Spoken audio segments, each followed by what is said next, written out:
All right, let's get to part 4 now. The implications of Redford being out of government. Now, let's go take a look at what people were trying to say on the reasons why she was out. A lot of people said sexism. She's a woman, a very powerful one. Nope. That wasn't the reason.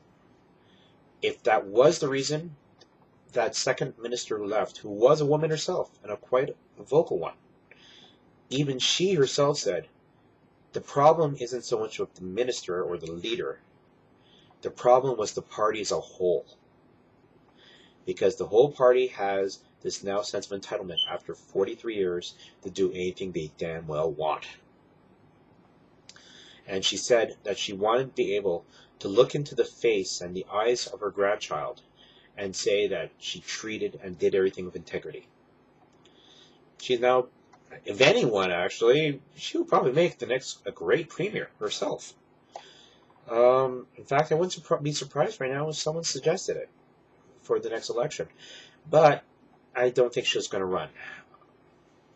Now, here's where the implications... Okay, so that's the sexism issue. The entitlement issue. That's the big elephant in the room. What can I say, really? It's a matter of perspective. Everyone who's been in there is basically riding and seeing everything through pretty much through tunnel vision.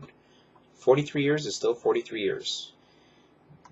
The minute they automatically know, hey, we can vote almost anything in if we wanted to. I mean, within restrictions of federal law and the court, of course, but still. I mean, if they wanted to make sure that they wanted to make some statement saying all bars now have to close, are now allowed to open between the hours of 6 p.m. and 8 p.m. only, Monday through Sunday. They could. It'd be suicide, but they could. They can get it done like that. Now, this whole basic feeling, because of that second minister, when she left, has now put a huge doubt in the minds of the blue-collar workers, a lot of the white-collar workers, and so on.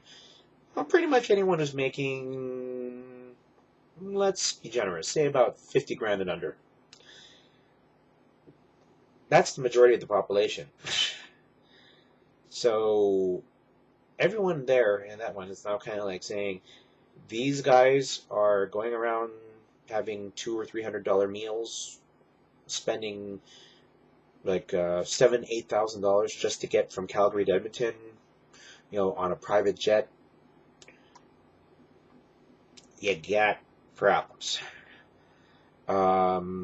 The public perception of the PC now isn't that they're a governing group. The perception now is that they're a bunch of thieves. So it's almost like a kleptocracy, really. It's not much better than Russia. So that's problem 2. Problem 3, there is no big guns to come out. The economy is doing pretty well. Unemployment is very low.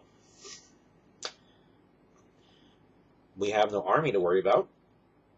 Natural resources and oil, they love the PC government. They love stability. So you've already came out and Trump did all this stuff. Where are you going to... And yet you've trumped all this, yet you're still in the 20% range. What are you going to do next? There isn't anything. I mean, nothing I can perceive offhand, short of coming out of a new superstar leader. Now, the problem with that is that you need a leader that can unite the party, because there's still a lot of people who's pissed off, comes off with integrity. There's not that many out there. More importantly, has the ability to win the masses. When you're at a 20% range, 2 years coming in, and you're actually losing money now on the fundraising. That's a pretty high order to do all three. So what are you going to do now? There is a very small list of people in the PC party who have the experience, the skills, and the general spirit, really, to run the government, to be the new premier, to win the next election, to bring the coffers full. What are you going to do? No one wants to run. A lot of people right now, politicians are always as a rule of thumb, are always campaigning for that next election. Again, as I said, you've got that operating period of 2.5 years out of the 4. No more than that. So we're already past the two. We're at the end of the 2.5 period. They have to get into whole gear to raise the money and start campaigning. But now the PCs are in such a ditch that who the hell would want to run? Because there's a good chance that whoever takes over will go down in history as the one who ended the long-lasting, by that time, 45-year PC reign. Completely thankless. And sure, you get the perks of being premier for about a year and a half. But then after that, you're leader of the opposition, at best. The numbers have dropped so badly that there's a chance even the Liberals might become the opposition.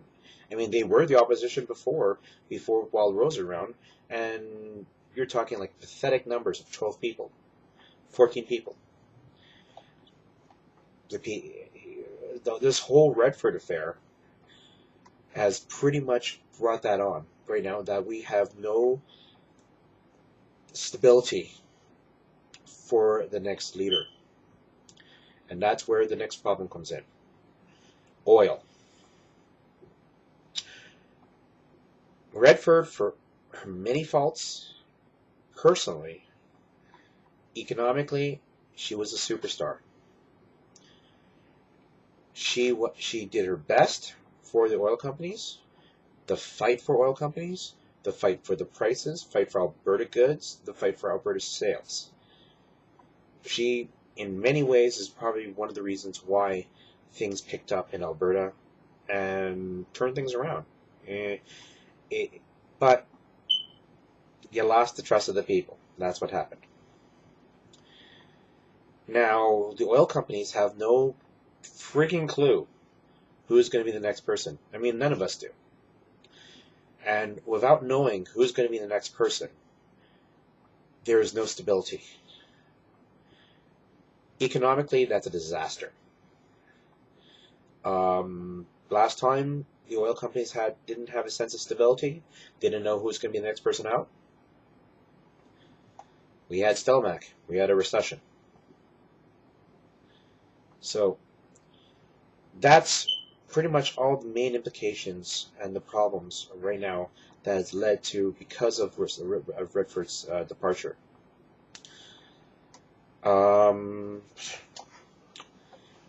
How it affects us, we're not going to see the effects probably at least for a couple of months. But now, Labor's been emboldened because when Labor's emboldened, they can basically, charge after a really weak, popular government right now. So how are they going to probably come after Labor? Labor would want to, would do movements, would do walkouts, all kinds of stuff like that. They're pissed. They want their money, and it's understandable. Everyone does.